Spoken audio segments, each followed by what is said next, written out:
Anyway, so let's talk about our second topic today. This is very interesting because it is going to be about whether or not the Chinese Communist Party is running out of cash.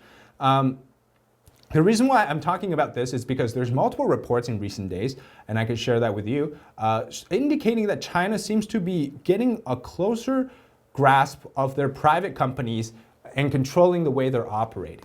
The Financial Times calls it China is moving to take golden shares in local units of Alibaba and Tencent as Beijing formalizes a greater role in overseeing the country's powerful technology groups.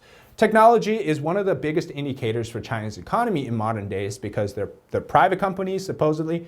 They're able to generate a large amount of revenue, and they also act as this presentable image of China's market economy, or this image of a market economy, saying that China has privatized companies that they can operate independently, even though we all know that behind all of this is the heavy hand control of the state.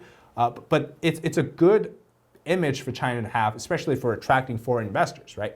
And this comes at a unique time because China's economy czar, Liu He, was just at the World Economic Forum in Davos, Switzerland, and he basically told everybody at the forum that China was going to remain a market economy and that state-planned economy was not going to happen in China.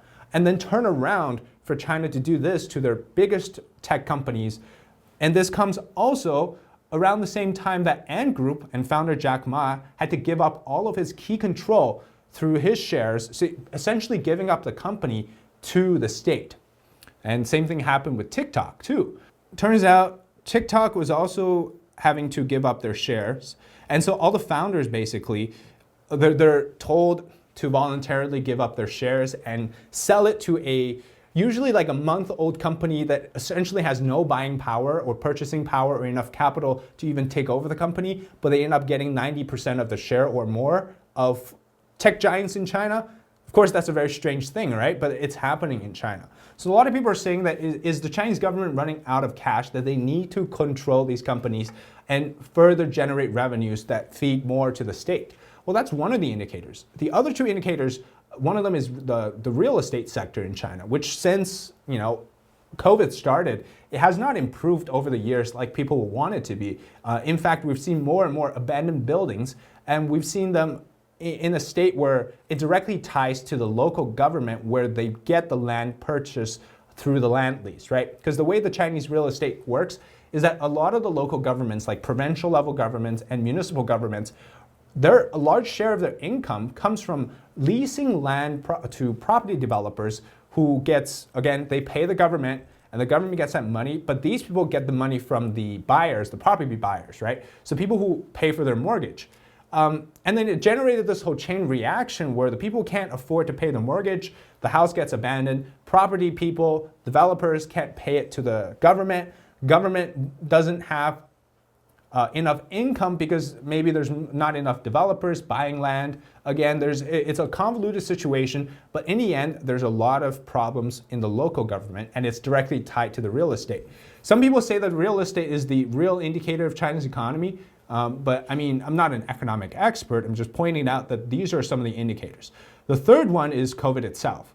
3 years of zero COVID, obviously the economy is in shambles because of that, whether that's the production, the manufacturing, or even tech itself, right? China's business operation has not been returned to normal yet, despite them opening up and abandoning that last year, towards the end of the year. So these are the three indicators, but each of them break down into something more. And I think it's worth talking about because here's a funny video.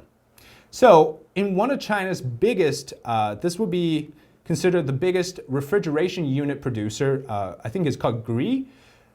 In their end of the year bonus package, I guess this would be like a red envelope, kind of like Chinese New Year thing, right?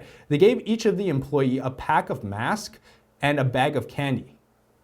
So a lot of people are saying that even these companies, like these are considered like the top state owned enterprises, they're running out of money to give to employees. Instead of giving them bonuses for the year, they're giving them candy and masks. So if that's an indicator, maybe China's running out of cash too. And this is according to CNN Business. So since, this was reported last year too, right? Says here that zero COVID policy kept China out of recession in 2020, but nearly 3 years on, the bills are mounting, placing an extraordinary financial strain on multiple authorities, municipal authorities across the world's most populous nation. And according to George Magnus, it says if lockdowns and mass testing persist, the financial stability risks will increase. And this is according to George Magnus, an associate at the China Center of Oxford University.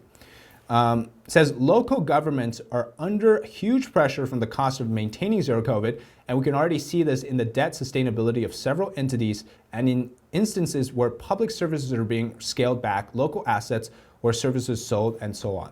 And this hasn't changed yet, right? Zero COVID has essentially drained the local governments, and so they can't pay the I guess they would be called the provincial and the municipal employees that work for the government either. So there was a story saying that Chinese employees used to be seen as the best job to have, which is a public servant. They had to pay back their bonuses, and then they also have to scale back their salary to the pre-pandemic, to 2019 basically. So it shows that that's one of the other indicators that if public servants aren't getting paid enough, then something's wrong. There's also something else, which is if you consider the fact that for 3 years straight, the Chinese economic structure hasn't really changed much, right? In fact, since Xi took over, he's only expanded the control of the government into these so-called private companies. So going back to the tech-based companies, in 2021, we remember these like rideshare company, Didi, Alibaba, Ant Group. You had the tutor-based education firms. You had all these different apps, even like food delivery apps that were under scrutiny by I guess it would be the regulators of the Cyber Administration. They basically said that Xi Jinping himself called them the uncontrolled expansion of capital, meaning that if there is no state directive for these companies, these tech companies, then they will expand out of control. In other words, they could grow rich enough. There's a famous quote in China they often use to describe things like Apple or Facebook, these tech giants in Silicon Valley, rich enough to be a country. So basically they're saying that if we don't control these domestic tech companies, one day if we let them grow big enough, they could actually be strong enough to influence our decisions, right? If you've seen what happened in Washington, these companies are big enough to spend money on lobbyists, and they can actually change policies to their favor. In China, obviously, is a much different situation given it's a communist state government. But the idea is that they're scared that these companies will become big enough that they can actually not listen to what the CCP says. Now, is that a fear that they should have? Well, I think so. But they've also taken steps to make sure that they don't grow that big. Forcing the founders or the CEO to give up their shares and then take it over is just a sign that no matter what China says, they're never going to be a market economy, right? It might fool some people, especially foreign investors, to say that, oh, we can go back to China. China is going to be a market-based economy. But in reality, I think it's going to be much harder for them to take over, take on more foreign investors, because most people will probably realize at this point what the Chinese Communist Party says, it's often the opposite of what they will do. And we've seen it firsthand here, right? Going back to Liu He. So Liu He is the economic czar. And again, remember, he went to the Davos World Economic Forum, and he basically said that China's economic growth in 2023 will return to normal, and that China is a supporter of the international order and the environment. This is clearly a lie because they've been building more coal plants, so they clearly don't understand what for the environment means. The international order, they're trying to essentially invade Taiwan in the next few years, so that's not really agreeing with the international order, and they're actively supporting Russia in the war. And then also the economic return to normal. That's if COVID doesn't kill more people in China in the next few weeks and leading up to March, because we know that Chinese New Year is a period where there's more traveling and there's going to be more pandemic problems. We just haven't seen it because they usually try to censor everything on Chinese New Year. So there's a lot of factors to consider that. Now, having said all of this, in the end, is China out of cash? I think parts of China, they're out of cash. But then again, because the economic process is not something that you can just see overnight, so them being out of cash is not a direct indicator that China is going to collapse within a week or so.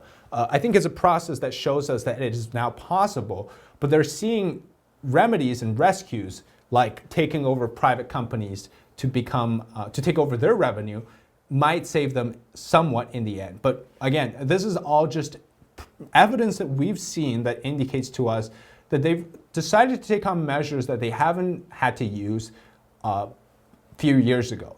Right? Now we're seeing a trend to go back to that state-planned economy more than ever before. And I think that the control on big tech in China is a big indicator of that. Anyways, that's it today for today's live stream. And if you're watching on YouTube, we'll be the end of the video. Let me know in the comments below what you think about our topic today. And also make sure to subscribe to the channel and like the video.